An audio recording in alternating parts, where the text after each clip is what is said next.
आम्ही विचार करतोय की तुमचं दुसरं लग्न करायचं. बाळा नको, परत मला दुसरं लग्न करायचं नाही. पण बाबा आम्हाला तर गरज आहे ना आईची, आमच्यासाठी तर दुसरं लग्न करा. अरे बाळा नो, पण माझी दाढी केस पिकले, या वयात माझ्यासोबत लग्न करणार तरी कोण? बाबा मी तुमचा असा मेकअप करीन ना की सगळी 25 वर्षाची मुलं सुद्धा लाजली पाहिजेत. बघितलं का बाबा, वाटताय ना हिरो. चला. नमस्कार. मला असं का वाटतंय 25 वर्षापूर्वी तुम्ही मला पण बघायला आलता.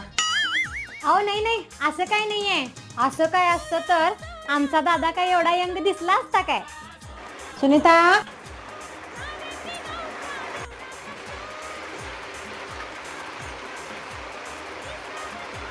ही आहे माझी मुलगी सुनीता. तुम्हाला काय प्रश्न विचारायचा तर हिला विचारू शकता. दादा तुला काही विचारायचं असलं तर विचारून घे की. बाळा तुझं शिक्षण किती झालंय?